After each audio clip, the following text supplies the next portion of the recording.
오늘은 프리한 여자들의 OTT Free Talking. OTT 터는 여자들의 자유수다. OTT Free Talking.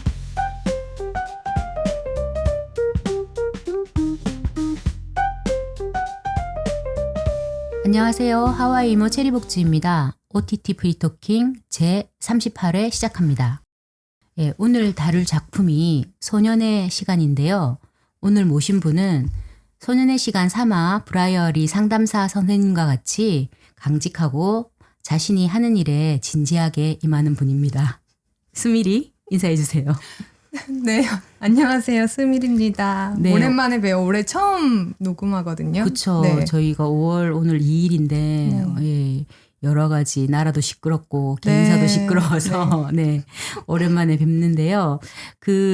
우리가 늘 하는 거 있잖아요. 본격적으로 얘기하기 전에 네. 오토녀들이 그동안 무엇을 사서 어떻게 살고 있었는지 내가 사는 것 해보겠습니다. 네. 네, 스미리 그동안 무엇을 사서 어떻게 살고 있었나요?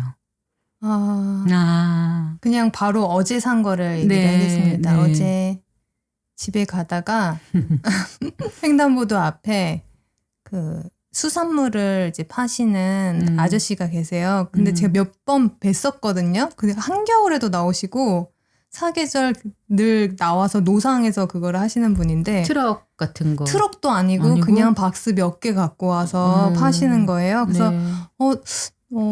누가 사시나? 솔직히 왜냐면 제가 사는 동네에 큰 슈퍼도 많고 그런 직판장도 꽤 많거든요. 네. 이게 시장이 있는 곳이어서 네. 그래서 궁금했는데 어제 거길 가보니까 어떤 아주머니가 해삼을 사서 나 해삼 좋아해. 요즘 해삼철이에요. 아, 진짜? 해삼을 사서 그 아저씨가 이제 손질을 해주시는데 내장까지 깨끗하게 손질해서 같이 담아주시는 걸 보고 또 아주머니였어요. 좀 이 나이가 한 60대 정도 되는 아주머니. 경험이 많으시니까 경험이 믿을 많으신 분. 그리고 몇 번 사봤을 것 같은 거야. 그 아저씨한테는. 그래서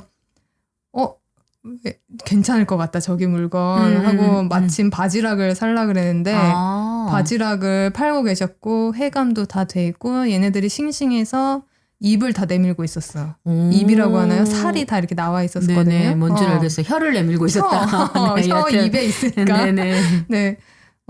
그래서 보니까 1kg에 8,000원이라고 되어 있는데 제가 1kg까지는 필요 없으니까 반만 주세요 했더니 이렇게 대강 이렇게 담으세요. 저울에 재보니까 630g. 너무 많이 담으신 거야. 근데 빼지 않고 주시려고 하더라고요. 그래서 제가 조금 더 드릴게요 하고 5,000원 드렸어요. 5,000원 드렸어요. 잘했어요. 그래서 가끔 거기서 사 먹으려고요. 네. 좋은 물건이었네요. 네. 맛있었어요. 싱싱하고. 네. 바지락이 그렇네. 바지락 요즘에 비싸요. 그리고 요즘이 철이어서 아마 지금이 거의 마지막일 텐데 그렇구나. 살이 굉장히 꽉 차 있고 통통합니다. 여러분. 늦기 전에 지금 드세요. 바지락 좋습니다.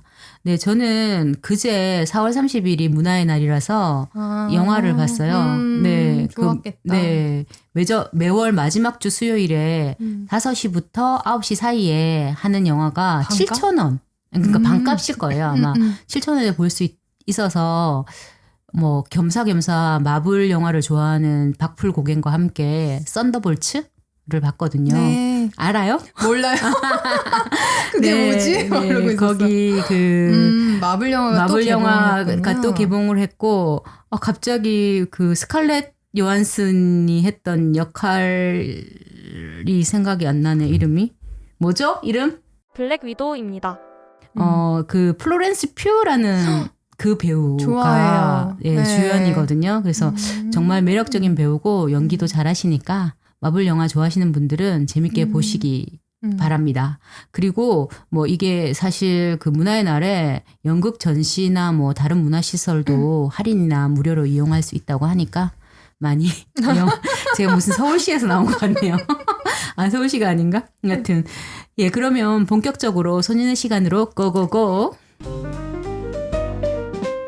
드라마는 총 4화로 구성되어 있는데요.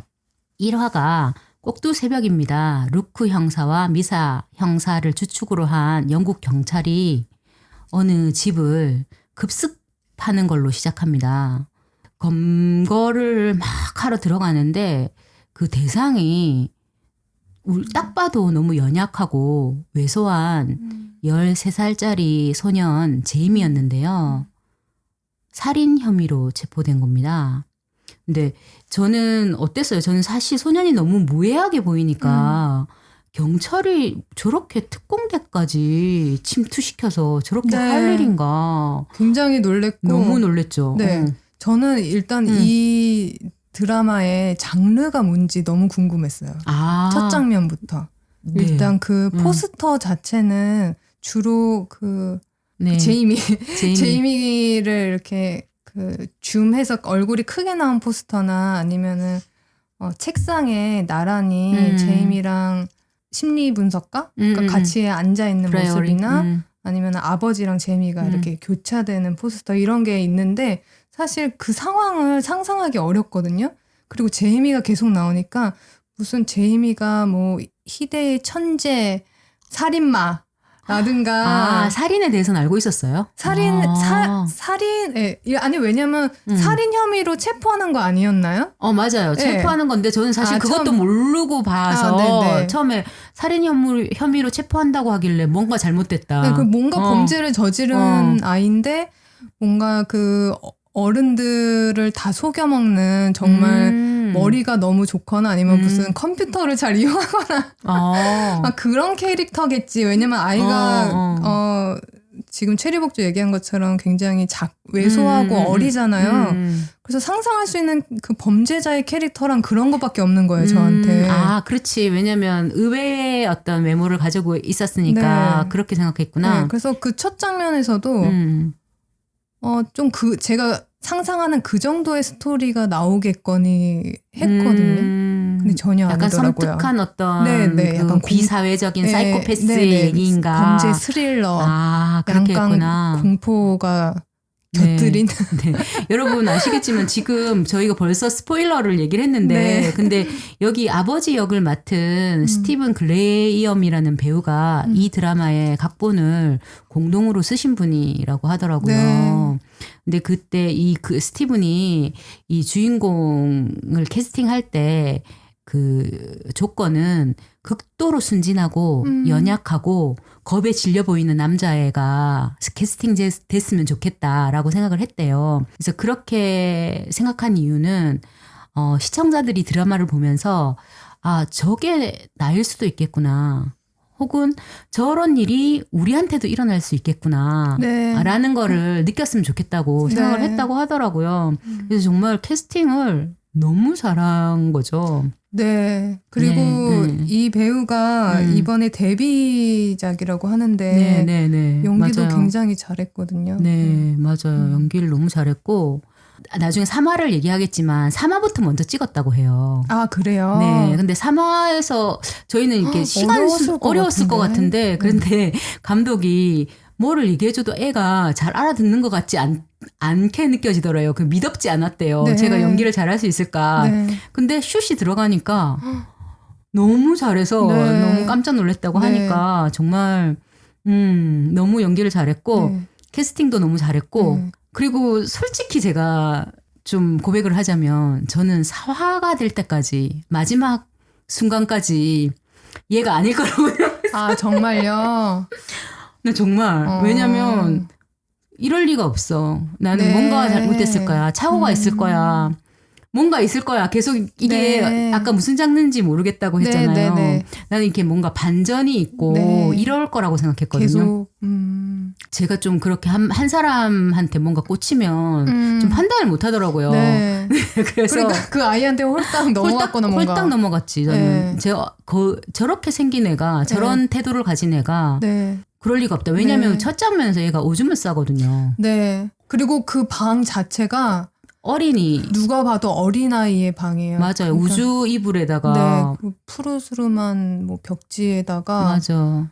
뭐 이케아에서 산 것 같은 가구들이랑 누가 봐도 그냥 인형이랑 그리고 13살이라고 나오지만 그보다 좀 더 어려 보이는 그 만으로 13살이면 아마 우리 15살, 14살 중학생 정도 됐겠죠.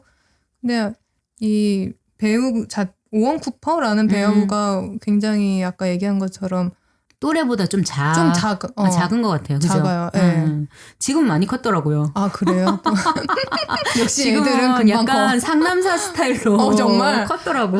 역시 서양인들은 금방 자라니까. 네. 여튼 그랬고요. 그래서 일단 검거를 하고 갑니다. 근데 처음에 경찰이 너무 심한 거 아니야? 이렇게 생각했는데 네, 저도 근데 뭐 이렇게 몇 명이 들어가요 거기 도대체? 그리고 진짜 무장한 경찰 맞아, 아니었나요? 무장 경찰이었어요. 네. 그 총 들고 들어가고 네, 그쵸. 예, 너무 심한 거 아니야 네. 생각했는데 나중에 경찰서에 온 변호사 얘기를 들어보니까 네. 좀 이해가 되더라고요. 경찰이 명백한 증거가 없지 않으면 이렇게 하지 않는다. 그렇게 얘기하거든요, 네, 변호사가. 맞아요. 그랬어요. 그렇게 얘기를 하고 그래서 있다는 거다. 그게. 그리고 우리는 뭐 이게 시간 순서대로 우리의 제이미를 봤기 때문에 네. 제이미가 그럴 리가 없겠다고 생각했지만 경찰은 일단 제이미가 어떤 사람인지 모르는 네. 상태에서 들어갔고 세계적으로도 영국 경찰이 나이스하기로 유명하대요. 아 그래요? 네, 제가 무슨 다른 프로그램을 봤는데 프랑스 경찰 막 욕하는데 영국 경찰이 너무 나이스하다 이런 평을 하는 거예요. 근데 사실 그렇게 침투해서 들어갔지만 이송하는 차량에서 경찰이 제이미를 대하는 태도나 맞아요. 제이미가 경찰서에 도착했을 때 문답하는 형사가 제이미를 대하는 태도가 저는 사무적이기 때문에 친절하다고 생각했거든요. 네, 네. 맞아요. 왜냐면 이거 살인 용의자잖아요. 그러면 엄청 심하게 대할 수도 하거나, 있는데 그럴 수도 정말 있죠. 나이스하게 대하더라고요. 네. 그래서 영국 경찰이 나이스한가 보다 네, 이 생각이 좀 들더라고요. 미성년자한테 해야 되는 고지도 다 빼먹지 않고 하고 몇 네. 명이 그걸 같은 얘기를 해주고 맞아요. 그러더라고요. 네, 좀 선진국이구나 이 네, 생각을 좀 네. 했고 물론 우리나라도 그렇게 할 것 제가 못 봐서 잘 네. 모르겠지만 그럴 수도 있는데요. 그래서 이제 제이미는 경찰서에 구금이 됩니다. 아까 말했듯이 미성년자이기 때문에 동석 보호자라는 것을 지정을 해야 되는데 왜냐면 불리하게 될 수 있으니까 성인이 옆에서 어떻게 백업을 해줘야 돼서 근데 아빠를 동석 보호자로 지명을 하잖아요. 네. 지명당한 아빠가 되게 당황해요. 네. 어쩔 줄 몰라 하고 동석 보호자가 뭔지도 모르고 네. 당황하고 엄마가 뭐라고 묻냐면 왜 당신을 지명했지?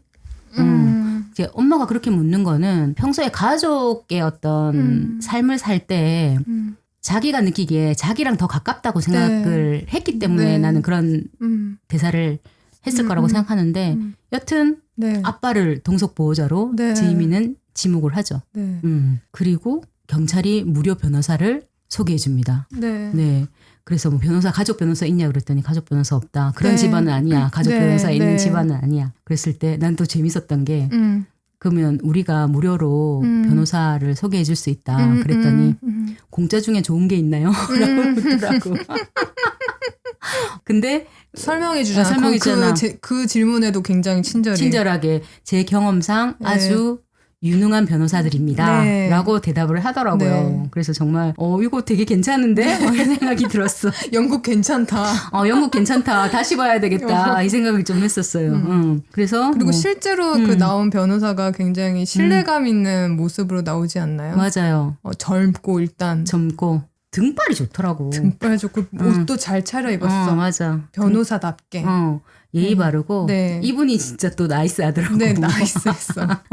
그리고 제이미를 처음 만났을 때도 되게 그런 거 스몰톡 그냥 좀 마음을 가볍게 해주려고 그때 알몸수색을 하고 난 다음이었어요. 그랬더니 이제 정말 어려운 건 다 지나갔어. 괜찮아. 라고 얘기를 하면서 뭐 너 무슨 과목 좋아하니? 뭐 네. 이런 거 물어보더라고. 그랬더니 제이미가 역사를 좋아한대. 역사 좋아한대. 보통 이거 우리들의 편견이에요. 저의 편견. 공부 안 할 줄 알았어. 맞아. 공부 안 할 줄 알았어. 이렇게 경찰서까지 와서 그렇게 구금이 된다? 그러면은 좋아하는 과목 있니?라는 질문에 대답 안 할 것 같다는 생각이 들거든요. 공부는 싫어요. 뭐 이렇게 네. 하거나. 뭐 코웃음을 친다거나 그럴 줄 알았는데 전혀 아니고 역사를 좋아하고 왜 역사의 어느 부분을 좋아하니라고 했더니 거기에 대한 답도 또 산업혁명. 굉장히 구체적이었어. 그리고 산업혁명 중에 어떤 인물을 얘기하는데 그 인물도 기억할 수 새로운 없지만. 거를 기억할 수 없어. 새로운 거를 다 발명 처음부터 시작했기 때문이다. 네. 너무 똑똑한 거야. 그래서 나는 얘가 사람들을 속이고 있구나. 아 그때 알았어?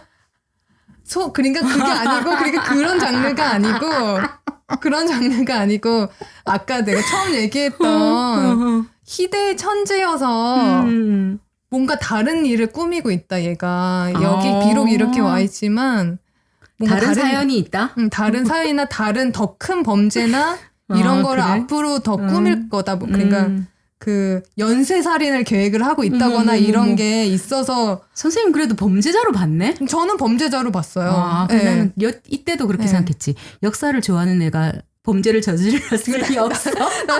저렇게 뭔가 이제 공부를 열심히 하고 머리가 좋아 보이잖아. 그래서 쟤는 천재다. 뭔가 더 큰 범죄를 계획하고 있다. 어머 진짜? 나는 그리고 얘가 주사바늘을 무서워하잖아요. 나는 주사바늘을 무서워하는 애가 남을 찔렀을 리가 없지. 나 이렇게 생각했어. 근데 내가 나는 다 유난이다 이렇게 생각했어. 아 그랬구나. 난 진짜 많이 속았네. 근데 아무튼 저도 틀렸죠. 그렇네요. 네, 선생님은 너무 이제 더 큰 범죄, 큰 범죄, 네, 뭐 친밀한 메신저 이런 것처럼. 네. 그러니까 보통의 아이가 아이일 리가 없어. 뭔가 특출난 어떤 능력을 가진 아이일 거야, 쟤는. 그렇게 그랬구나. 생각을 했죠. 그래서 제가 1편만 좀 다시 봤거든요. 봤는데 신문이 시작되니까 KT의 사진을 보고 제이미가 얘가 죽은 거냐고 묻는단 말이에요. 네, 굉장히 똑똑하게 묻잖아요. 그러니까 그래서 네가 그거를 만약에 네가 죽였는데 그렇게 묻는 거면 너 정말 스마트하다라고 얘기를 하더라고요. 클레버라고 그랬나? 하여튼 그렇게 얘기를 하더라고요. 그래서 근데 지금 다시 내가 막 생각을 해보니까 얘가 죽음의 의미를 모르는 게 아닐까? 누군가 상대방이 죽는다는 것이 무엇인지라는 게 자기가 누군가를 죽였다는 것 자체에 대한 무거움? 아니면 그런 상황은 끝까지 나오지 않았던 것 같은데 제이미가 KT를 어떻게 죽였는지는 안 나오거든요. 그렇지 여러 않나요? 번 칼을 찔렀어. 맞아, 칼로 찔렀다. 여러 번 칼로 찔러서 죽였어요. 제 생각에 칼로 찌르고 실제 얘가 죽었는지 확인은 못하고 도망쳤을 것 같다는 생각이 들었어. 사실. 그렇지. 그래서 네. 살아있을지도 모른다고 생각했나? 네. 그럴 수는 있다. 있어요. 왜냐면은 그 범죄가 일어나고 한참 있다 얘를 잡은 건 아니었던 것 같거든요. 바로 다음 날. 그쵸? 그 전날 10시에, 네. 10시 13분인가, 네. 13분인가 사건이 터졌고, 다음날 6시에 거기 집을 급습하잖아요. 네. 근데 나는 지금 다시 또 생각해도 네. 얘가 그렇게 사람을 죽여놓고 자기 멀쩡히 자고 있었거든. 네. 난 진짜 너 이렇게 아니 근데 모르지. 침대에 있었지. 자고 있었는지는 모르지. 우리는 네. 이제 침대에서 애가 나온 것만 봤잖아요. 네. 그리고 이제 오줌을 싼 거 이걸 봤기 때문에 네.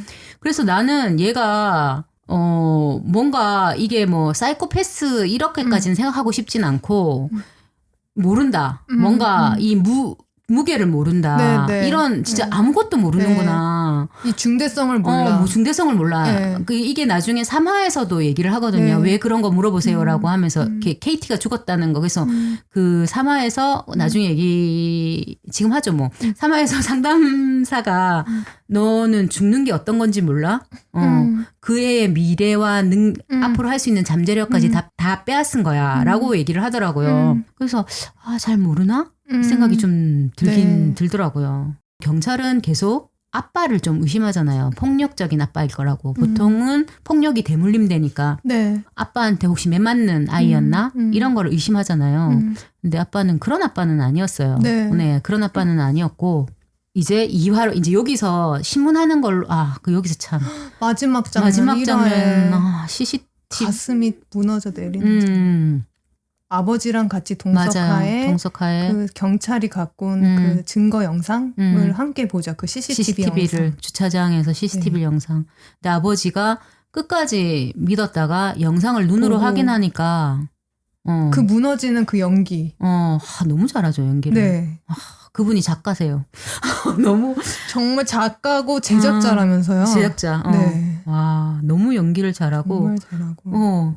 그러니까 너무 이렇게 무너지니까 그 제이미가 아빠를 괜찮냐고 하는 듯이 이렇게 하는데 살짝 뿌리치잖아. 너무 연기를 잘하더라, 진짜. 난 거기서 느껴지는 약간의 실망감 플러스 그러면서도 내가 너를 안 믿을 수는 없는데 믿을 수는 없고 어떻게 될지 모르지만 아무튼 지금은 이럴 수밖에 없어 하는 그 몸짓. 정말 네. 그렇게 끝납니다. 그렇게 1화가 끝나고요. 네. 근데 2화가 이제 3일 뒤인데 루크 형사와 아까 미샤 형사가 학교에 이제 증거품 칼이 아직 발견되지 않았어요. 칼이랑 그다음에 또 왜 얘가 네. 이랬는지 동기를 수소문을 하러 가는데요. 이 학교에는 루크 형사의 아들이 다니고 있어요. 네. 애덤이라고. 근데 이게 첫 장면에서 그 애덤이 아빠 핸드폰에다가 녹음을 해놓잖아요. 아빠 나 오늘 학교 가기 싫어. 배가 아파.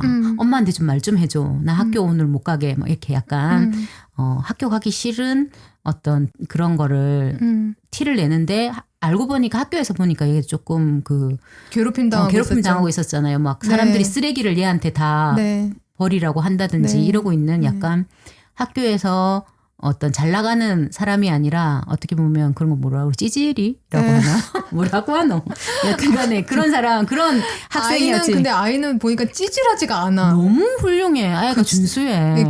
걔도 진짜 스마트하더라고요. 스마트하더라, 걔도. 네. 그리고 이 판을 준수해. 어느 정도 읽고 있어서 자기가 거기에 끼지 않으려고 맞아. 되도록 그 무리에 속하지 않기 위해서 나름 노력하는 캐릭터더라고요. 맞아. 자기를 지키는 방어선을 치고 있을 뿐이지. 선을 잘 지키는 아이예요. 그렇더라고. 그래서 나중에 아빠를 부르잖아. 아빠가 막 이렇게 들쑤시고 다니니까 네. 부르면서 그게 웃기더라고. 나는 너 왜 그러냐. 아빠가 바보같이 제대로 수사는 안 하고 바보 같은 직무만 해서 내가 답답해서 불렀다라고 얘기를 하더라고요. 네. 애들이 아빠를 그렇게 보는 게 또 싫고 바보같이 보는 게 싫고 네. 그래서 결국 뭐 학교에 가서 건진 거는 거의 없었어요. 네. 없었다가 뭐 라이언이라는 그 제이미랑 같이 돌아다녔던 그 친구가 그 칼을 제이미한테 줬다는 그 정도 단서 그리고 제이드라고 케이티, 죽은 케이티의 절친이 있었어요. 네.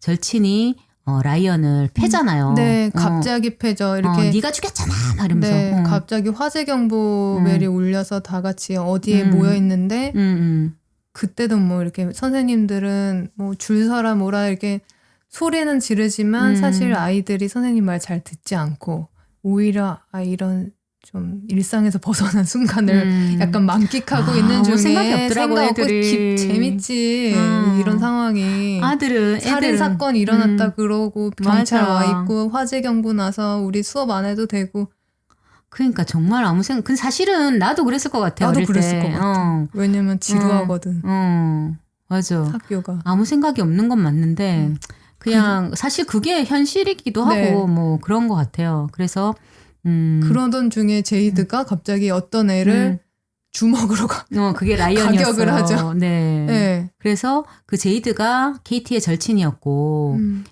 힘들잖아요. 절친이 네. 그렇게 죽었으니까 네. 힘들고. 근데 저는 이 드라마에서 가장 좀 비판을 많이 받는 부분 중에 하나가 가해자의 서사잖아요. 이거는 네, 네. 그 피해자인 케이티에 대해서 네. 거의 좀 나오지 그 가족이랑 않죠. 거의 안 나오잖아요. 네. 그리고 아까 애덤이 아빠한테 얘기해 주는데 애덤이 인셀이라고 했다. 네. 그 케이티가 제이미한테 인셀이라고 했다. 그리고 아빠는 인셀이 뭔지 아냐. 인셀이 뭔지 몰랐다. 근데 인셀을 제가 찾아봤거든요. 네. 그 인셀이 인발런터리 셀리벗 이라고 네, 비자발적 순결주의자 또는 비자발적 독신주의자의 약자라고 합니다. 네. 발음이 안 되는 네. 어떻게 하죠? 인발런터리야? 모르겠다. 볼런터리? 볼런터리가 아니고 이제 인이니까 네. 그래요? 비자발적인 거죠. 자발적이면 발런트리고 네. 네. 발음이 안 좋아서 죄송한데요. 여튼 그래서 인셀이 그 약자라고 하는데 이게 넷상에서는 주로 이성에 대해서 혐오 활동을 하는 남초 커뮤니티 남성 이용자를 일컫는 어떤 멸칭 같은 네. 거라고 하는데요. 네. 근데 이게 원래는 좋은 커뮤니티였대요. 인셀이 1993년에 캐나다의 대학생 알라냐가 이성 친구를 찾고자 소극적이고 서투른 자신의 경험을 나누고 그다음에 비슷한 사람들을 찾기 쉽도록 커뮤니티를 만든 거예요. 그래서 처음에는 사회생활이 힘든 사람들이 좀 성별을 가리지 않고 그렇게 좀 포괄적으로 서로 환영해주는 그런 커뮤니티를 만들었는데 이게 20년이 지난 뒤에 테러가 벌어졌대요. 자기를 인셀, 비자발적인 순결주의자라고 자칭 칭하는 엘리엇 로저와 알렉 미나시안이라는 사람이 이제 얘도 이제 사람을 죽이고 자기도 자살, 그런 혐오 범죄를 일으키면서 이게 좀 완전 변형이 된 거죠. 네. 네. 그래서 케이티가 제이미를 네. 인셀이라고 네. 이제 경멸을 한 네, 거잖아요. 네. 경멸을 그리고 했고. 경멸하는 언어 맞죠? 네, 그러니까 경멸 언어. 제이미는 자기를 이제 인셀이라고 생각하지 않는 거잖아. 그렇지. 그렇죠? 아니었으면 좋겠다고 생각하지. 네. 본인이. 그러니까 어떻게 보면 우리나라에서도 그 비슷한 은어가 있는 걸로 아는데 그래요? 저는 정확히 몰라요. 그러니까 한 번도 성경험이 없는 남자라든가 그런 거를 그걸로 하지 않나? 무슨 솔로? 모태솔로? 근데 그건 되게 귀여운 말이고 지금 그렇구나. 귀여운 표현이고 그거에 비해서는 은어가 있는데 뭐 찌질한 느낌의 그런 남자를 일컫는 게 있군요. 네. 저는 그 별로 알고 몰라도 될 싶지 것 같아요. 않아서 네, 저도 알고 싶지 않으니까 네. 이제 근데 인셀 비슷한 게 있다는 거죠. 그러니까 네. 연애도 못 해본 놈. 근데 여기서 연애란 뭐 이렇게 서로 이렇게 알아가고 교감하고 사랑을 나누는 이게 아니고 여자랑 못 잡은 애. 그냥 단순히 인기 없는 애가 아니고 남자가 돼가지고 여자랑 아직도 못 잤냐? 그만큼 좀 남성들 문화에 네. 그런 게 중요하니까. 네. 굉장히 그 서열을 매기자면 가장 밑에 있는. 네. 약간 그렇게 불리는 정도의 멸칭이라고 하더라고요. 그게. 그러니까 제이미는 그 말에 자존심이 상한 거야, 얘는. 맞아. 왜냐면 제이미가 이제 나중에 또 3화에서 밝혀지지만 KT가 또 그 발라의 자기 나체 사진이 네. 그 동기들 사이에서 네. 막 학교 전체에 막 돌았던 것 같아요. SNS에. 그 얘기 듣고 너무 소름이 끼치고 너무 슬펐어요. 그쵸. 왜냐면 지금 얼마 전까지만 해도 그리고 지금도 우리나라에서 일어나고 있는 범죄 중에 하나잖아요. 뭐 N번방도 있고 그러니까 세계가 다 지금 저 또래 문화가 지금 그렇게 오염되고 있다고. 그러니까 13살, 15살. 네, 그래서 내가 정말 모르는구나 그동안. 그러니까 우리 너무 무책임했어. 온실에 있었어. 우리도 온실했고 무책임했어. 그러니까 너무 몰랐어. 그것도 너무 속상한 일이고 네. 그랬는데 또 그때 제이미가 이렇게 상처받은 KT라면 자신을 그러니까 받아줄 거라고 생각한 네, 거야. 그러니까 그래서 데이트를 신청을 했는데 거절당한 거야. 거야. 거기서 더 화가 난 거야. 그래서 따라간 거잖아요. 맞아요. 그래서 그러니까 이것도 나중에 상황에서 계속 얘기를 해봐도 좋을 것 같고 아까 최혜리 복주가 얘기한 것처럼 이게 가해자 제이미에 대한 이야기잖아요. 근데 정확히는 그죠? 제이미 얘기죠. 제이미가 벌인 범죄가 도대체 무엇인지 탐구하는 이야기잖아요.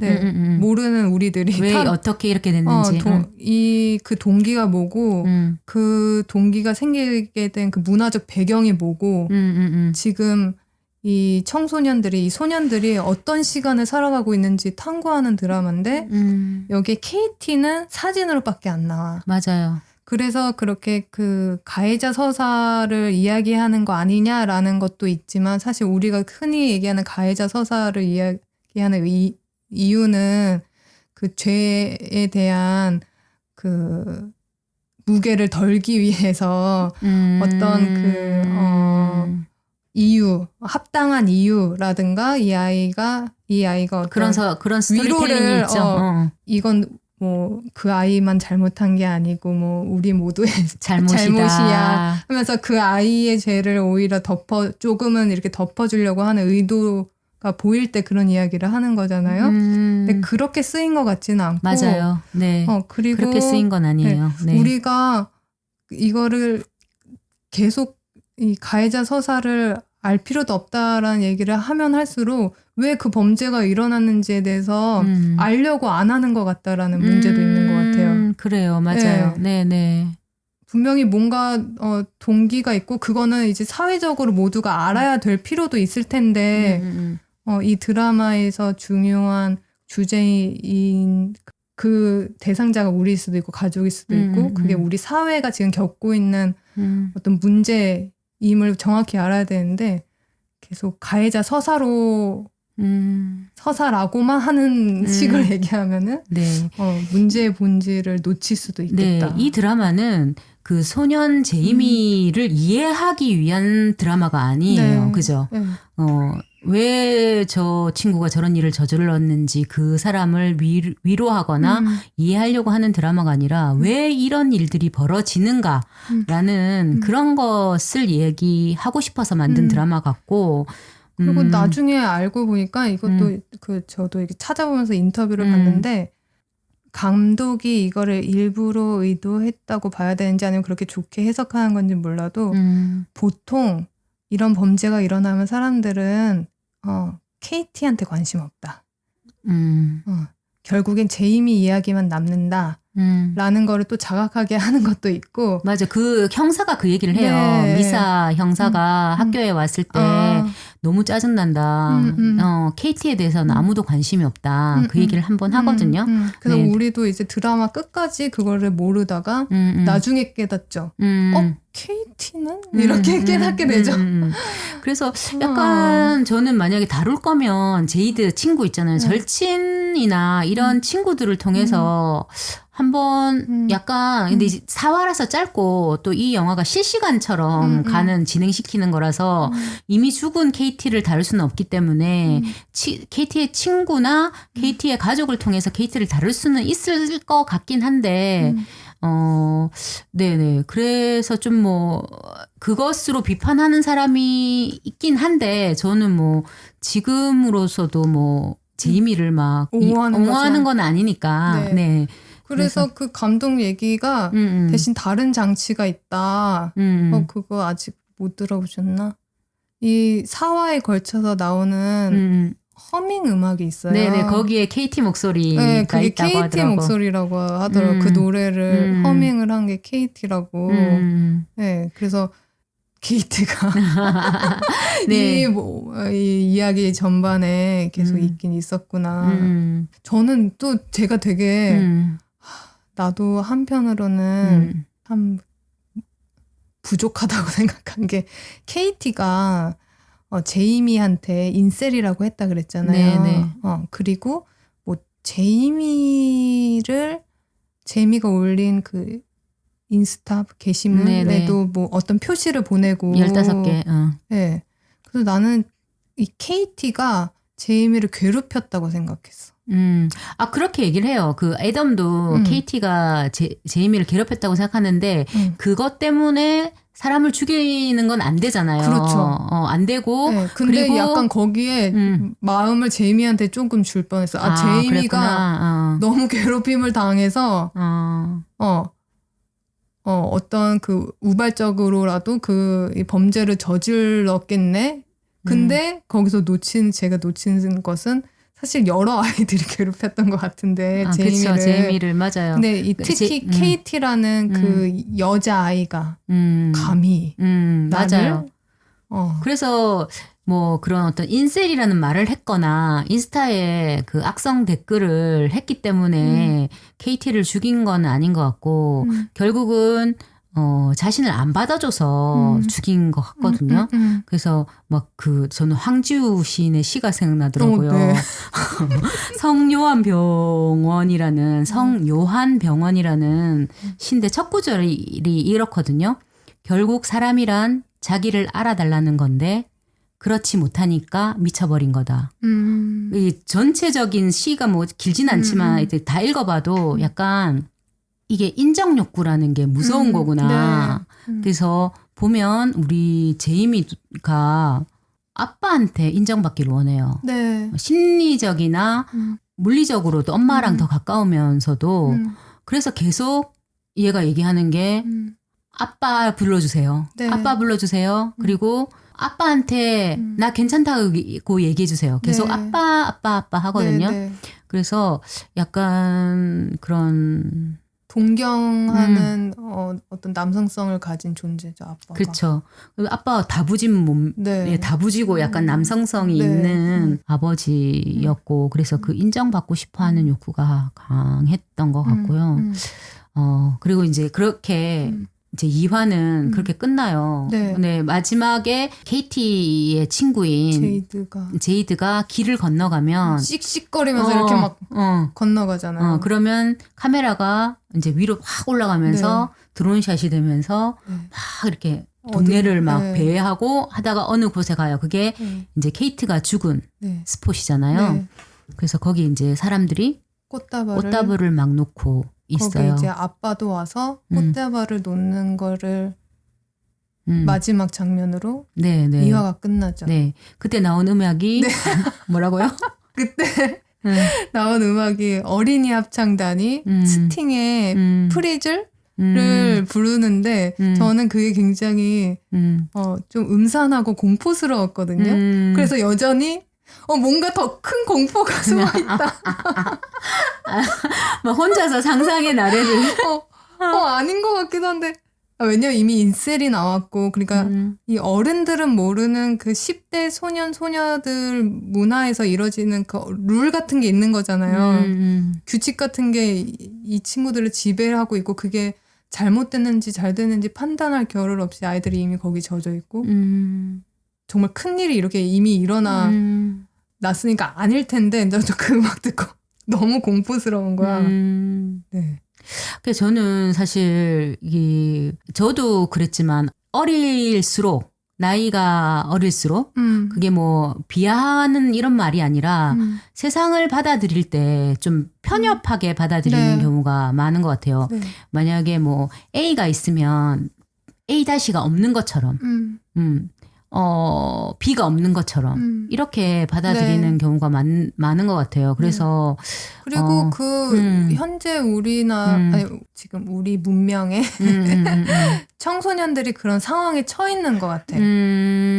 온 시대에 그랬다기보다는 이 친구들이 또래 문화라는 게 굉장히 중요하잖아요. 왜냐하면 지역의 학교를 다니기 때문에 그리고 학교에서 거의 모든 시간을 보내고 그리고 그 안에서의 친구들의 관계 그리고 맞아. 평가 그런 게 굉장히 중요한 과정을 겪잖아. 그 공교육 안에서 그렇기 때문에 더한 것 같아요.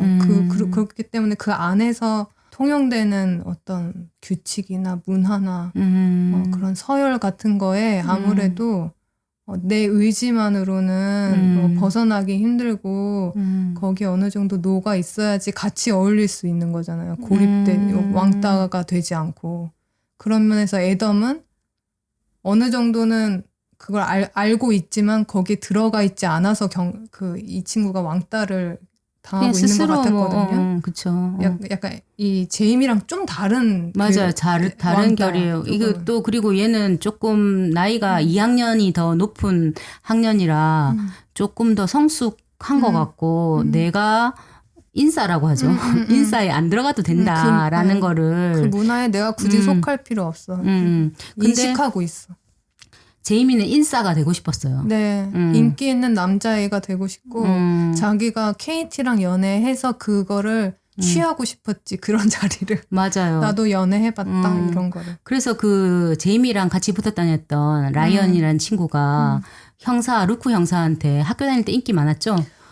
라고 하잖아. 그 걔한테 제일 중요한 거는 여학생들한테 인기가 많은 게 얘한테 중요한 거야. 그러니까 나는 그 질문과 대화가 그냥 스몰 토크인 줄 알았거든요. 근데 굉장히 중요한 주제를 담고 있더라고요. 아니었어. 맞아요. 그러니까 그런 어떤 남성성. 네.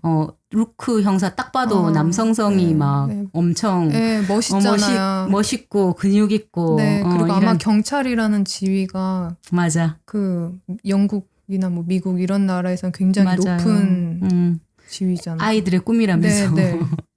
그래서 약간 그런 게 어떻게 그냥 A만 있는 게 아니라 다른 것도 있다라는 거를 알려줘야 되는데 라는 생각이 좀 들었고요. 네. 그래서 세월은 흘러 7개월 뒤입니다. 3화가 시작됩니다. 네. 첫 장면에서 우리 그 브라이온이 어떤 그 상담사죠. 상담사가 제이미를 방문을 하는 거예요. 근데 이분이 벌써 5번째 방문이래요.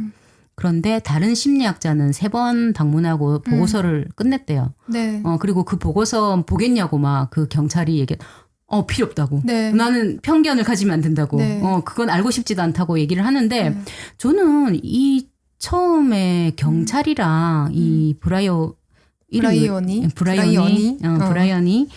얘기하는 그 장면, 대화 장면이 너무너무 불안한 거예요. 왜냐면 이 경찰이 왜 이렇게 치근덕거려? 네.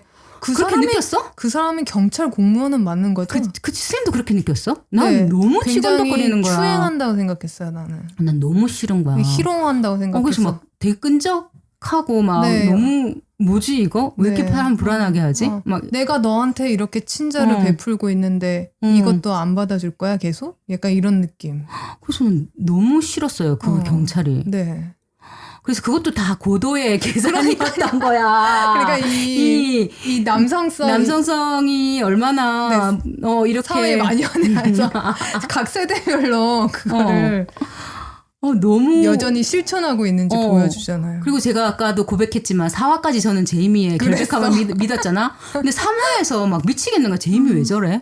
제이미 왜 저렇게 우리 브라이언이한테 저렇게 대하는 거야? 공격적이 너무 불안하게 하는 거야. 사람 한 대 칠 것 같은 거야. 그래서 쟤 왜 저래? 네. 막 나는 이때까지만 해도 또 계속 너 그러면 안 되잖아. 그래. 난 믿었잖아. 제이미를. 근데 이게 여기서 제이미가 다른 폭력성이나 이런 게 드러나더라고요. 네. 그러니까 그동안은 남성들이랑 같이 있는 씬에서 그냥 아버지나 아니면 수사관이 남자거나 하는 경우에는 보여주지 않았던 모습을 이 브라이언이라는 여성 심리 분석가라고 할게요. 상담사라고 하면 분석가죠. 맞아요. 분석가죠. 심리 분석가랑 있을 때는 완전히 다른 모습을 보여주잖아요. 그쵸. 와, 그래서 이 녀석 싹시 좀 있었구나.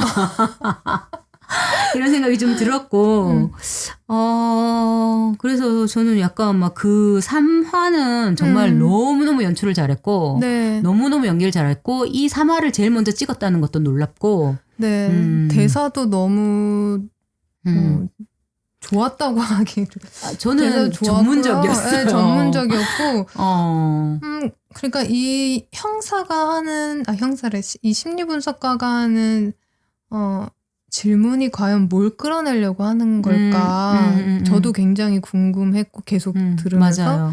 그리고 이 조금씩 변해가는 제이미를 보면서 그리고 또 제이미가 너를 뛰잖아요. 그 모습이 굉장히 불안해하고 그리고 이제 우리가 1화에서 보던 그런 제이미의 모습이 아닌 그 어리고 좀 약하고 왜소하고 역사 좋아해서 공부 잘할 것 같고 뭐 그런 모습이 아니고 갑자기 남자가 돼버렸더라고. 갑자기 남자 짓을 하려고 하고 얘가 계속 약간 유혹하려는 느낌도 좀 모르게 성적 매력을 어필한다고 해야 되나? 네. 그러니까 약간 자기를 좋아하게 만들고 싶어하고 맞아. 너 나 좋아하잖아 이런 느낌. 그걸 확인하고 싶고 그 코코아 한 잔을 가지고 그거를 저울질하고 싶어하고 이러는 거예요. 맞아요. 그래서 케이티한테도 그랬겠구나. 이런 생각이 들더라고요. 너무 연출을 잘했고 연기도 대단했어요. 연기도 너무 대단했고 그리고 막 그런 이 심리 분석가라는 사람들은 저렇게 질문을 해야 되고 저렇게 대답을 해야 되는구나라는 거를 좀 많이 느꼈어요. 뭐 예를 들면 저는 못생겼잖아요. 이렇게 얘기를 하면 너 못생기지 않았어. 너가 얼마나 매력 있는데. 이렇게 얘기하지 않아. 그렇게 얘기하자. 나도 그렇게 얘기할 줄 알았어. 그랬더니 그렇게 얘기를 안 하니까 제이미가 또 물어. 나 안 못생겼다고 얘기하지 않아요? 왜 그렇게 묻지 않아요? 라고 얘기하고. 왜 다른 사람들처럼 나한테 얘기하지 않아요? 맞아. 그렇게 하더라고. 그래서 사실 그런 나는 건 중요하지 않아. 나 속으로 나도 그 대답을 하고 있었거든. 제이미 너 그렇게 쭈그리로 살지 않아도 돼. 왜냐면 나는 얘의 그 범죄가 얘 마음이 다쳤기 때문이라고 생각을 했어. 그래서 너의 그 열등감 네 탓이 아니야. 너는 그 자체로 이미 완성돼 있어. 너는 귀한 아이야. 사랑을 주면은 얘는 치유될 거야. 회복할 거야. 이런 생각을. 그런 문제가 아니었어. 그치? 나 역시 갖고 있는 거야. 그런 문제가 아니었어. 이거는 그냥 어떻게 해야 되노 진짜. 전반적으로 이 퍼져 있는 남성다움이라는 것이 문제를 일으킨 거거든요. 근데 남성다움 자체가 나쁜 건 아니잖아요. 네. 뭐 근데 현재 이 또래 이 10대들한테 퍼져 있는 왜곡되어 있지. 굉장히 왜곡되어 있는. 그치. 그 왜곡이 문제인 거잖아요. 네. 뭐 남성다움이 뭐 나쁘대 누가? 나쁜 거 아니야. 아니지만 걔들이 생각하는 그 남성다움이라는 게 뭐 여성들한테 인기가 많고 뭔가 폭력을 잘 쓰고 이런 게 아닌데 그리고 뭔가 이렇게 진짜 너무 깝깝하네요. 그래서 여튼 그래서 혹시 최리복주는 이 인셀 문화에 대해서 좀 인지를 하고 있었나요?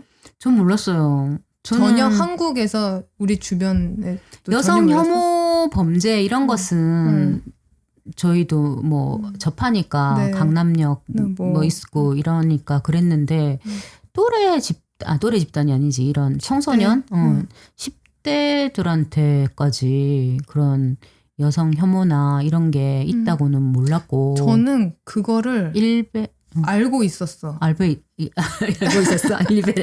일베라. 왜냐면 제가 유튜브를 굉장히 많이 보거든요. 그리고 제가 이게 선택해서 보는 게 아니고 알고리즘이나 쇼츠 넘기기로 보기 때문에 제가 원하지 않는 채널도 굉장히 많이 봐요.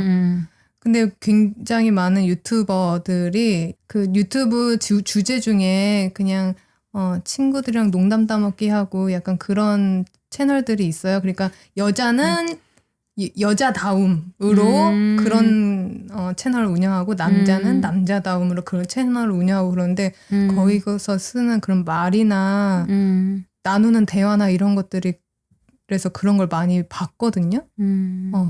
그리고 여자애들 데리고 와가지고 장기자랑을 시켜서 뭐 돈을 받는다거나 이런 게 굉장히 많고 그리고 댓글도 저는 되게 잘 봐요. 근데 댓글에도 그런 게 굉장히 많아. 그런 여기서 소개하는 장기자랑을 시켰는데 돈을 왜 받아? 누가 제일 섹시하게 춤을 췄냐, 누가 제일 예쁘냐, 누가 더 나를 흥분시켰냐 이걸로 이제 대결하게 만들어. 네, 그런 채널이 굉장히 많고 그걸 시청하는 사람들이 너무너무 많아. 그리고 저는 예전에 한 10년까지는 아니라 8년 전에 그 지역에서 여성주의 특강을 한번 들은 적이 있거든요. 친구 따라서. 근데 그때 저도 조금은 이렇게 충격적이었는데 저 어렸을 때보다 더 심해졌다라고 느꼈던 게 지금은 또 어떤지 모르는데 그 당시에 남자아이들 사이에서 가장 센 욕이 뭐냐면 제가 죄송해요. 욕을 좀 할게요. 야, 이 씨발년아 이거래요. 그래 뭐. 씨발놈이 아니고 맞아. 씨발년이라고 하는 게 얘의 가장 큰 수치심을 유발하는 욕이라는 거야. 맞아. 그건 영화에서 봤어. 야, 이 쌍년, 창녀라고 부르는 거야. 씨발년이라고 부르는 게. 네. 그래서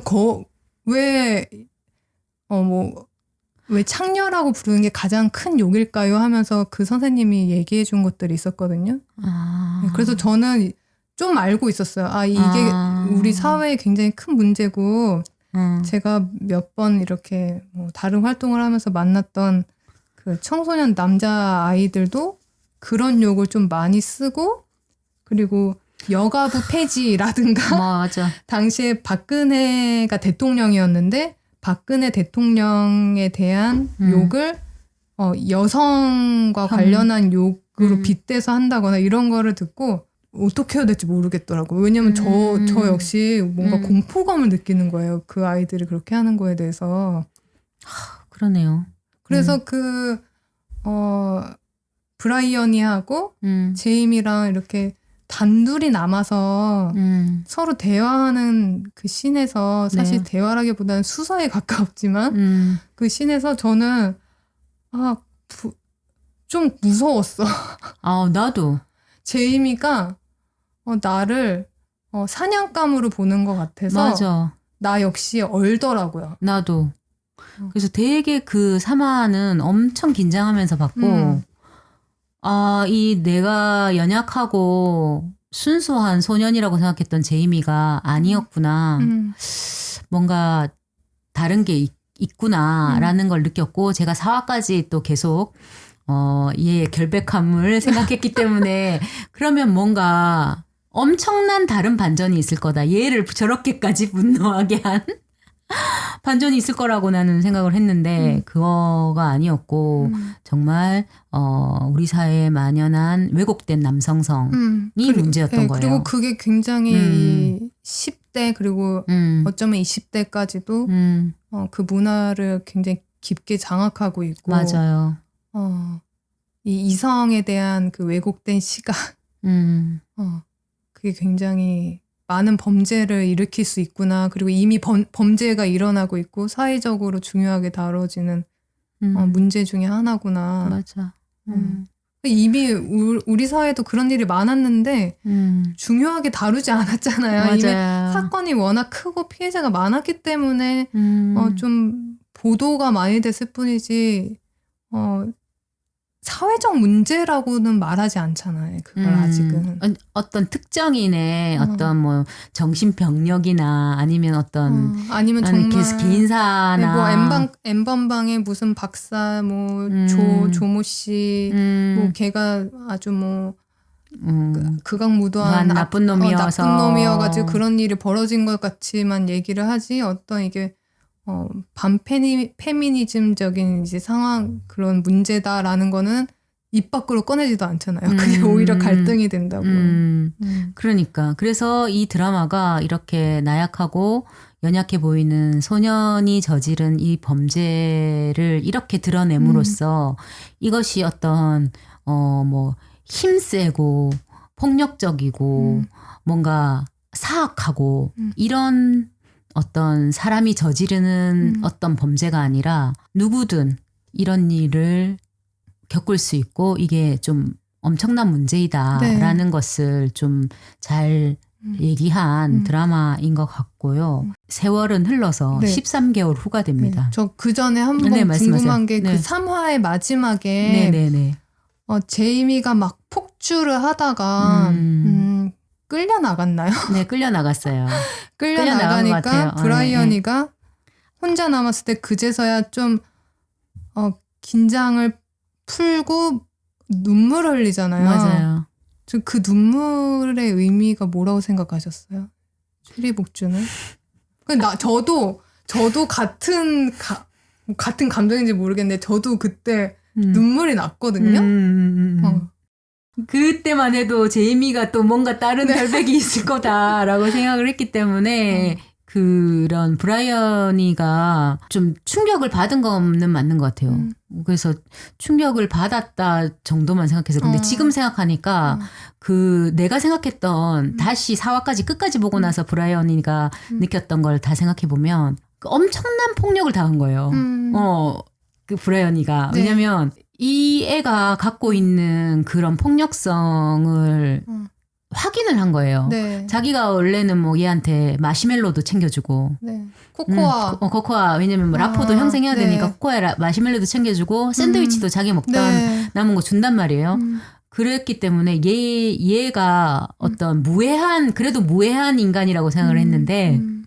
나한텐 또 안 그러겠지라든가. 그렇죠. 나랑은 근데, 어떤 관계가 만들어졌다. 그렇게 생각했을 텐데 어떤 배신감도 있었을 거고 그랬을 것 같아요. 너무 좀 충격이 컸을 것 같아요. 저도 비슷하게 느꼈고 어쩌면 더 약자로 느꼈을 수도 있는데 그 어떤 공포감이라고 저는 느꼈었거든요. 그 이제 제이미가 너무 무서웠어요, 일단. 맞아. 나보다 한 30살 가까이 어린 것 같은데 20살, 30살 가까이 어린 제이미한테 그런 취급을 당하는 거에 대해서 분노하기도 하지만 이미 너무 무서웠을 것 같다라는 생각이 들어서 진짜 공포에 질렸던. 진짜 맞아요.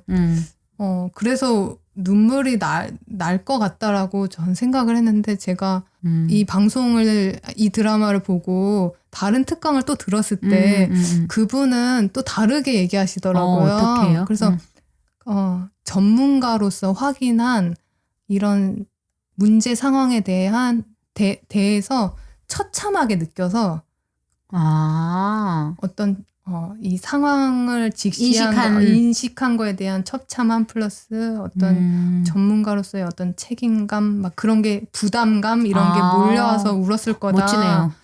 멋지죠. 근데 이분이니까 할 수 있는 얘기 같아. 그건 정말. 근데 저는 공포가 있거든요. 네.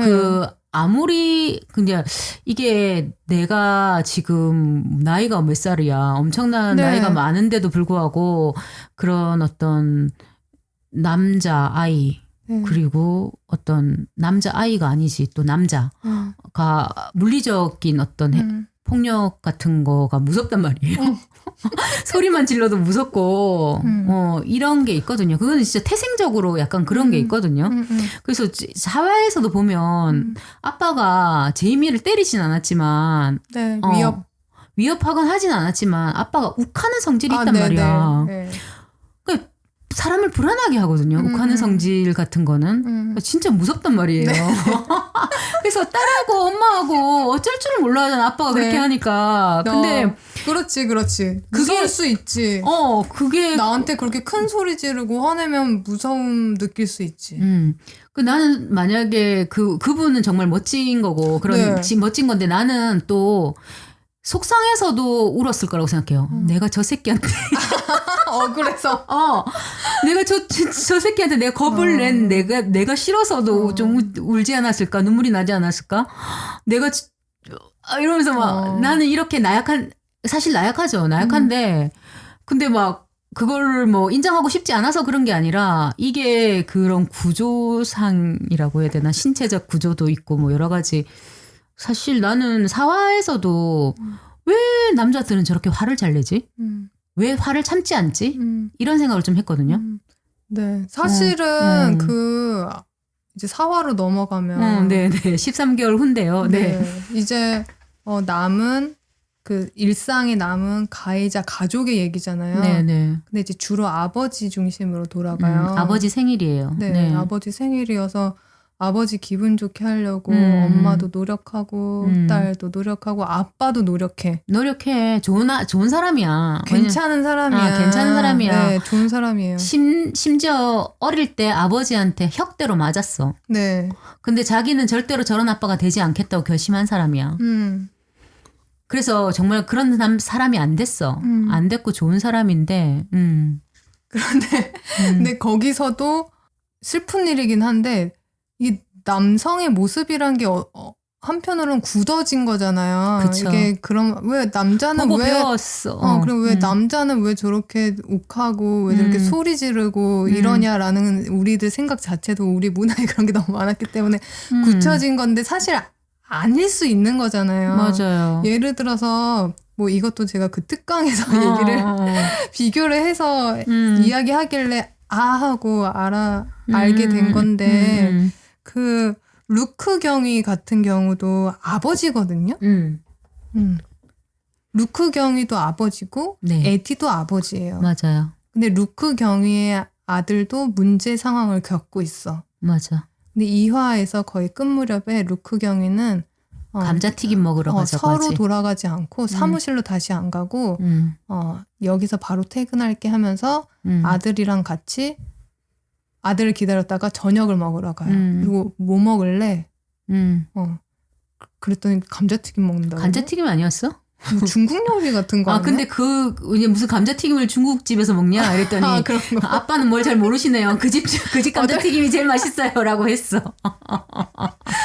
그러니까. 그러니까 이 아버지는, 이 루크는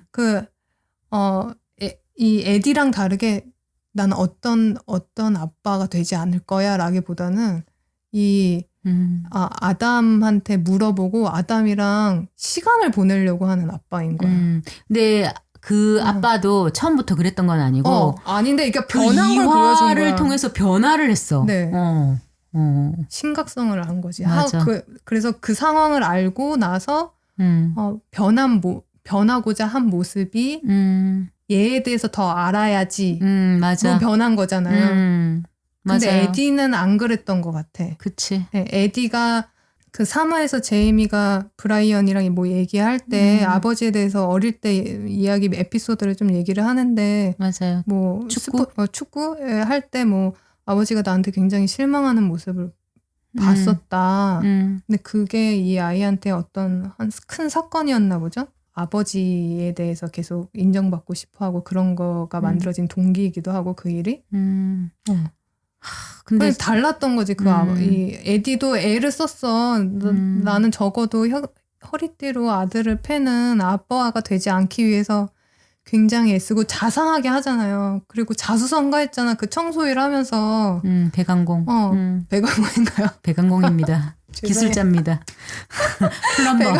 배강공 하면서 자수성가, 그러니까 내 가족을 살뜰히 먹여 살리는 아버지 가장으로서 어느 정도 임무를 충실히 하고 있고 자상하고 또 쉬는 날은 좀 가족들이랑 시간 보내려고 하고 있음에도 불구하고 그 세대가 갖는, 이 제이미랑은 다르지만 그 세대가 갖는 어떤 남성성은 있는 거야. 그치. 왜냐면은 이제 그 가족이 아버지 생신날 그 배관 그 사무실 차에 누가 낙서를 하고 강간범. 가잖아요. 강간범 이렇게 쓰고 가잖아요. 근데 그거에 대해서 너무 분노해서 이 문제를 당장 해결해야겠어 하면서 마트에 가서 뭐 닦는 거를 같이 사러 가자 뭐 이렇게 가기 싫어하는 가족들을 끌고 가잖아요. 맞아요. 가족들이 맞춰주잖아, 아빠를. 그러니까 엄마랑 딸이 막 어쩔 줄 몰라 불안불안하는 그게 맞춰주잖아. 너무 좋은 근데 가장 아니잖아, 그거. 그러니까 그런데 솔직히 그런 어떤 상황 그런 상황을 사실 많이 봐왔지 않았어요? 너무 많이 봐서 그게 나도 저럴 수 있겠다 라고 생각을 하면서도 나중에 딱 돌이켜 보면은 지금 가장 불안해하는 건 이 아빠고 이 아빠의 그 불안함에 따른 그 내비치는 그 폭력성, 그러니까 큰 소리를 낸다거나 막 이렇게 막무가내로 자기 뜻대로 하고 싶어 한다거나 이런 거를 가족들이 조금은 두려워하고 있거나. 맞아요. 그래서 그냥 맞춰주는 정도가 아니에요. 그래서 막 누가 싸우지도 않아, 아빠랑. 근데 그러니까. 이분들도 훌륭하거든요. 딸도 괜찮은 애고. 딸이 너무 잘 컸어. 엄마도 막 괜찮은 분이야. 다정하셔. 맞아. 그럼에도 이제 아빠에 대한 조금의 존중 플러스 공포가 조금은 있는 것 같아. 맞아. 근데 그게 너무 일상적인 네. 모습이라서 더 슬픈 거야. 네. 너무 그렇게 화를 내는 아빠 에디의 모습을 보면서 정말 헤쳐나가야 할 길이 멀구나 라는 생각을 했고 그리고 저는 마트에서 점원이 페인트 지우는 방법을 알려주는 그 점원 있잖아요. 딱 봐도 엄청 마르고 연약하게 생겼잖아요. 또 그 점원도 완전 말랐어. 무슨 새꼬챙이처럼 말랐는데. 그랬어? 나는 그런 그래? 생각을 별로 안 했어. 너무 마르고 너무 왜소하고 키는 큰데 너무 말라서 일단 우리가 생각하는 그런 우리 아버지처럼 에디처럼 근육맨은 아니고 엄청 말랐어. 내가 봤을 때 걔도 학교 다닐 때 인셀이라고 놀림 받았을 만한 애야. 근데 제가 이거 그분 비하하는 건 아니고요. 일단 그렇게 일부러 그 사람을 캐스팅한 것 같아요. 그런 캐릭터. 연약해 보이는 남자를. 근데 이 사람이 뭐라고 하냐면 제이미가 무죄인 건 난 안다. 텀블벅 같은 거 해가지고 돈을 모아서 좋은 변호사 사라. 막 이런 조언을 해준단 말이야. 근데 얘가 아마 인터넷 여론이 형성등이 돼 있었나 보죠. 그치. 얘도 그런 어떤 남초 커뮤니티에 들어가 있는 거야. 내가 봤을 땐. 그래서 나는 와 이거 하나하나도 정말 신경 써서 배치했구나. 네. 그 사람 캐스팅도 일부러 그런 사람 네. 캐스팅해서 그냥 우리가 봤을 땐 약해 보이는 남자인데 그런 생각을 갖고 있는 거야. 네. KT가 죽은 거는 생각하지 않고 네. 그런 식으로 여론이 또 만들어지고 있다. 만들어지고 있는 게 좀 되게 근데 거기서 약간 그런가? 라는 생각을 나 끝까지 믿었다고 그랬잖아. 나는 마지막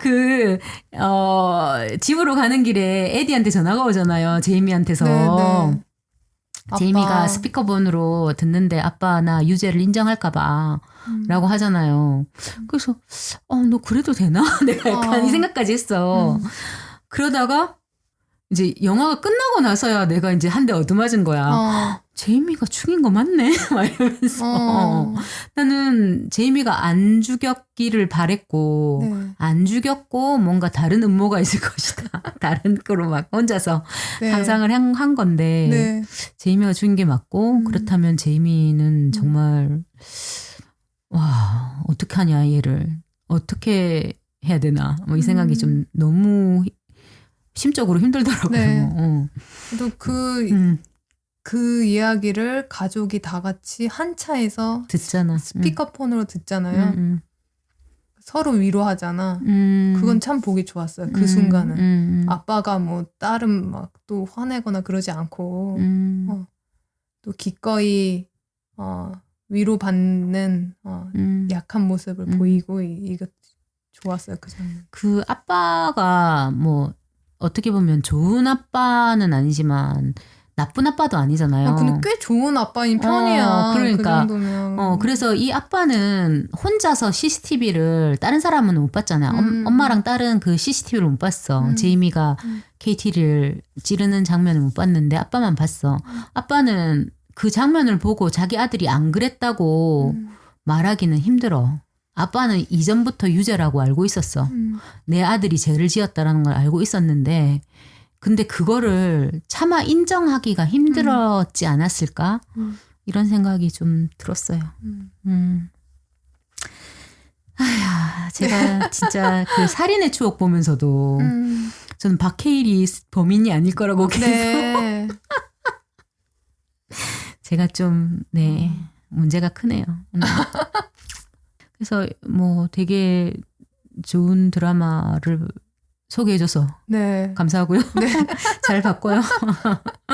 네네. 혹시 뭐 더 하고 싶은 이야기가 있으면 하시죠. 이 드라마가 한 회마다 다 원테이크로 촬영을 했잖아요. 맞아요. 그래서 제가 이 제작기를 그 넷플릭스에서 메이킹 필름을 또 이게 홍보하길래 봤거든요. 네, 저도 봤어요. 정말 흥미롭더라고요. 특히 그 2화 마지막 장면에 아까 최리복주가 소개했던 드론샷.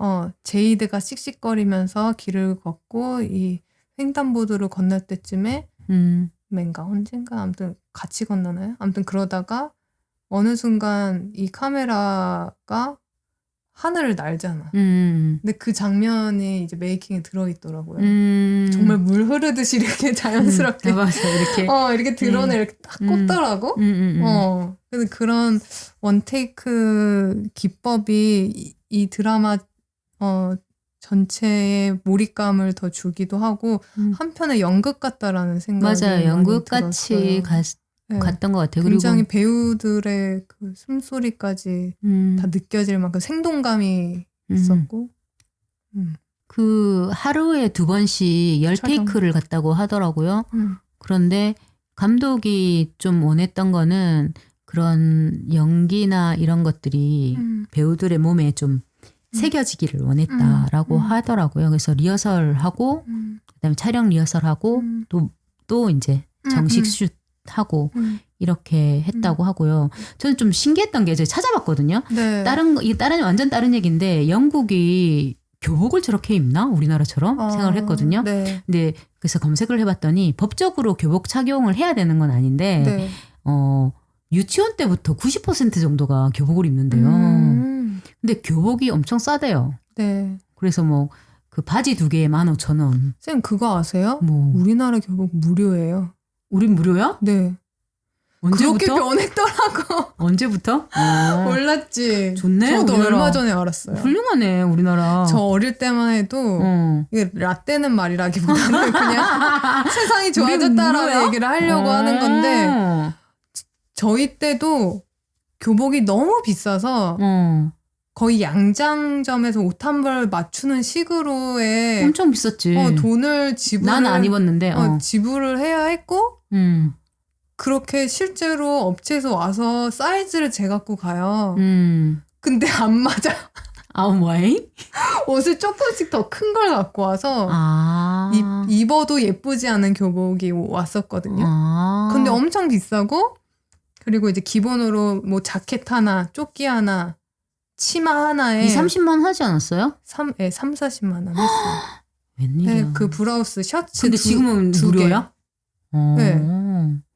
좋은 세상이네. 좋은 세상이죠. 그리고 요즘에는 또 치마 교복 안 입는데요. 이렇게 잘 다려진 그런 교복 안 입고 뭐라고 했지? 링클프리 아니야? 링클프리? 링클풀 원단도 좋아졌고 아 그렇구나. 세탁 방법도 좋아졌고 그리고 뭐 생활복? 생활복이라고 해서 애들이 추리닝 같은 거 입고 다녀요. 그 저기 카라야. 길 있는 길 있어서 그냥 그렇지. 셔츠가 아니고 스포츠복 같은 거 입고 다니거든요. 그렇구나. 하여튼 그래서 저는 나는 몰랐어. 그리고 하여튼 그런데도 영국도 교복을 90% 정도 착용한다는 걸 오늘 처음 알았어요. 그래서 영국도 그렇게 하는구나. 그리고 아까 그 제이드가 라이언 때렸을 때 그 양호 선생님이 라이언을 이렇게 봐주거든요. 근데 팔 한쪽이 없어요. 양호 선생님이. 근데 민소매 셔츠를 입으신 거야. 아, 그랬나? 난 기억이 안 나네. 그래서 난 그런 게 잘 보이지. 난 너무 차별적인가 봐. 근데 나는 너무 그런 게 좋은 게 뭐냐면 일단 우리나라는 그런 배우를 보기도 힘들 뿐더러 그런 설정 자체를 안 하죠. 배우를 그런 캐스팅을 안 할 것 같거든요. 근데 약간 영국이 1995년에 장애인 차별법이 제정되고 막 이렇게 그런 면에선 선진적이라서 그런지 모르겠는데 네. 또 이제 그런 캐스팅이 민족풀이 캐스팅도 많이 하고 맞아. 민족풀이 캐스팅도 많이 하고 그다음에 제가 그 슬로우시스라는 그 첩보 영화거든요. 네. 영국 배경이거든요. MI5가 배경인데 영국 배경인데 거기도 엄청 섹시한 여자로 나오는 루이자라는 인물이 있어요. 그 인물도 섹시한 배우예요. 그러니까 거기 안에서 설정이 섹시한 여자로 나오는데 손에 장애가 있어요. 손가락이 일부가 이제 선천적으로 없는 것 같아요. 그래서 근데 그게 너무 우리가 생각할 때는 첩보물이고 스파이를 캐스팅했는데 그런 사람 캐스팅 안 할 것 같잖아. 네, 우리가 완벽한 몸에 대한 그 환상이 있잖아요. 그걸 기대하죠, 보통. 그렇죠. 근데 그렇게 캐스팅해서 애플 TV인데 거기는 대단하다. 그러니까 여긴 넷플릭스잖아. 그래서 이런 방면에 있어서는 정말 영국 배우들이잖아요. 또 둘 다 영국 배우인데 영국 배우의 풀이 일단 그런 풀이 개방이 되어 있고 굉장히 넓어. 그리고 캐스팅도 그렇게 될 수 있구나. 이런 게 좀 그리고 그게 어떤 시장성이 떨어지지 않으니까 또 하는 거잖아. 맞아요. 그리고 이제 우리는 그거를 내가 좀 그걸 알아봤다는 게 좀 창피할 정도로 알아보면 안 되는데 이상하다고 생각하면 안 되는데 근데 정말 그 영국은 정말 이상하다고 그 일상적인 거예요. 그러니까 그분도 그냥 민소매 입고 다니는 거야. 우리 같으면 뭐 의족 의수 뭐 이런 거 다 하는데 민소매 입고 그냥 자기 몸을 드러내는 거잖아요. 네. 그런 게 너무 좋아 보였습니다. 그 씬에서 그리고 제이드랑 막 상담하다가 그래서 제이드가 막 이렇게 허심탄회하게 막 이렇게 털어놓고 막 울기도 하고 이러잖아. 그 선생님 말고. 그거 말고. 그 선생님은. 그 선생님. 그 선생님은 여기 잠깐 아까 그 제이미 아빠 스티븐의 실제 배우자고 여기 프로듀서도 했던 사람이고 내가 말한 분은 양호 선생님인데 라이언이 코피 흘려가지고 라이언이. 코피 흘렸을 때 라이언 이렇게 눈 비춰보고 괜찮냐고 하는 사람 그 사람이에요. 네네. 네. 다른 얘기를 네, 다른 했네요. 얘기였어요. 아무튼 그 씬에서 제이드가 막 이렇게 울고 얘기하니까 그 선생님이 너한테 맞는 상담사를 붙여줄게. 맞아. 그래도 얘가 학을 띄잖아. 맞아. 난 그런 걸 원하는 게 아니에요. 뭐 그렇게 얘기하나? 진짜 학을 띄고 문 밖을 뛰쳐나가잖아. 그러고 씩씩하면서 나가는 거죠. 맞아. 왜 그랬을까? 그러니까 이 학교 공간이라는 게 굉장히 어떤 이 아이들한테 유해하다는 거지. 근데 우리가 이 드라마에서 보면 이화의 학교를 보잖아요. 선생님들이 좀 나이스해 보이지 않았어요? 근데 나이스하다기보단 나는 한편으로는 나이스? 근데 무관심해. 무관심하고 그러니까 그 나이스가 어떤 나이스냐면 사무적이고 형식적으로는 잘못이 없어. 약간 법대로의 이런 거야. 나는 가이드라인대로 너희네들한테 다 하고 있고. 맞아, 그건 맞아. 약간 그런 느낌이야. 그러니까 제이드가 학을 띄지. 이 가식적인 인간들 그만 좀 해. 나 좀 모처럼 마음을 열고 얘기를 했는데 또 상담사 타령이야? 그러네. 약간 그런 느낌이었어. 그래놓고 그러니까 사실은 그게 시스템이란 걸 만들어 놓고 애들을 방치하고 있는 거예요. 맞아요. 그러니까 아이들의 그 세계에 선생이 들어가지 않는 거야. 교육을 하지 않는 거지. 교육하지 않고 그냥 내버려 두는 돌리는 거야. 거지 그냥. 그렇네. 그런. 그러게. 그래도 세상은 희망적이겠죠? 죄송합니다. 면이 네. 누군가는 희망을 만들고 있겠죠. 네. 그리고 이 얘기도 좀 많이 유명한 얘기이긴 한데 여기 소년의 시간에서 그 3화에 제이미가 그 하품을 하는 장면이 사실은 연출이나 뭐 각본에 없었던 거라고 하더라고요. 그래요? 네, 그래서 이제 그것도 이제 메이킹 필름에 있었나 아니면 제가 다른 인터뷰로 메이킹은 없었어. 다른 인터뷰를 본 것 같은데 너무 인상 깊어가지고 소년의 시간이 그래서 인터뷰를 몇 개 찾아봤는데 이 배우 오원 쿠퍼가 얘기하더라고요. 그러니까 사회자가 연기 너무 잘했다고 막 이렇게 하니까 이제 인터뷰를 한 건데 특히 3화가 압도적이었는데 그 3화가 아마 두 번째 촬영이었고 워낙에 대사가 길고 뭐 그리고 두 번째 하루에 두 번 찍는데 두 번째 촬영이기 때문에 이미 피곤했다. 그래서 사실은 자기도 모르게 이제 하품이 나온 거였는데 이제 거기에 이제 브라이언이가 이제 내 말이 널 지루하게 했니? 라는 대사를 친 게 정말 압권이었다. 신의 한 수였네. 그랬더니 이제 얘가 약간 피식 웃나? 약간 무시하거든요. 그러니까 실제로 이렇게 합이 잘 맞았다. 네. 신 들린 듯이 이제 둘이서 한 거지. 그러니까 약간 그 하품이 브라이언이가 하는 말, 네 말은 듣기도 싫고 귀찮아. 약간 이런 느낌으로 관객들한테는 와닿았었거든요. 근데 그게 그렇구나. 의도한 게 아니라고 하더라고요. 재밌네요. 네. 또 딴 얘기인데, 딴 얘기 맞네.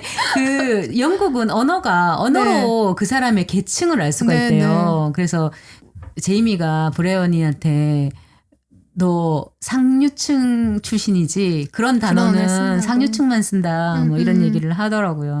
네, 그런 게 참 인상적이었고 실제로 그렇다고 해요. 영국이 그렇다고 하고 뭐 그렇다고 해서 뭐 나의 계층에 대해서 뭐 비하하거나 아니면 뭐 그런 열등감이나 이런 게 있는 게 아니래요. 그냥 뭐 니네는 상류고 나는 하류 뭐 하여튼 나는 뭐 이런 계층이지 뭐 이렇게 생각한다고 하더라고요. 하여튼 재밌는 드라마였고 그리고 일상적인 포착도 너무 잘한 것 같아요. 이게 약간 뭐라고 해야 되나 이런 거를 홍상수 영화도 아니고 약간 그런 일상적인 거 말. 예를 들면 루크가 차 안에서 트림을 한단 말이에요. 그래서 냄새 난다고 막 이렇게 한다거나 아니면 그 지문 찍을 때 너무 많이 찍는다고. 그런데 그 사람이 뭐라고 했냐면 처음에 이게 thumb이잖아요. 엄지가 thumb. 그다음에 index finger, 검지. 그다음에 이게 middle finger, 중지. 여기 약지인데 약지가 ring finger거든요. 근데 ring finger라고 하니까 얘가 13살이잖아요. 반지를 안 껴봤을 거 아니에요. 그러니까 멈칫멈칫 한단 말이에요. 그랬더니 그 손가락 맞아? 라고 하거든요. 근데 이것도 너무 잘한 거야. 이게 13살이라는 애의 특징을 그렇게 집어넣네? 이런 생각이 좀 들었어요. 각본을 진짜 잘 썼다. 각본을 너무 잘 썼던 것 같고요. 재밌게는 잘 봤는데 또 많은 생각들을 하게 했고 실제로 이 드라마가 영국에서는 교육용으로 맞아요. 쓰기로 했다고 하더라고요. 뭐 총리가 그렇게 하라고 했나 뭐 이랬다고 하더라고요. 그러니까 이게 사회적으로 이게 중대한 문제라는 그 합의가 있는 거야. 인식이 있는 거야. 맞아요. 우리가 아무리 뭐 영국이 뭐 약물이 어쩌고 마약이 어쩌고 이런 얘기 많이 하긴 하지만 우리 입장에서는 뭐 그리고 뭐 빈부격차가 어쩌고 이런 문제들도 있겠지만 그런 우경화되고 다들 문제가 있네요. 다들 문제가 있는데 근데 뭐 그런 어떤 이 혐오 범죄에 대한 여성 혐오 범죄에 대한 중대성을 다 같이 인식하고 있는 것 같다라는 점에서 좀 다른 것 같아요. 지금 우리랑은. 그렇게 그런 조치를 취하는 것 자체가 의미가 있는 것 같아요. 네, 그 뭐 조치를 취한다고 해서 세상이 금방 바뀌거나 이러진 않겠지만, 근데 남자 특히 우리도 조카 쌍둥이 남자 애들 2명인데 우리 동생도 꼭 봐야 될 것 같고 그렇습니다. 네, 그러면 오늘 이걸로 마무리할까요? 그러면 네. 다음에는 좀 즐거운 더 웃으면서 볼 수 있는 오늘도 웃으면서 그러나 했는데 여튼 웃으면서 볼 수 있는 그러니까 사실 뭐 저희가 오늘 즐거워서 웃은 건 아니고요. 뭐 서로 이렇게 합을 맞으면서 웃은 건데 혹시나 웃음이 불편하셨다면 또 소심해지네. 이제 나가지 마시고요. 저희가 그냥 서로 또 친하다 보니까 서로 보면서 얼굴 보면서 웃은 거고요. 네. 그러니까 뭐 이렇게 웃음이 불편해 하지 마시고 네, 그럼 구독과 좋아요 부탁드리겠습니다. 그러면 하나, 둘, 셋. 안녕.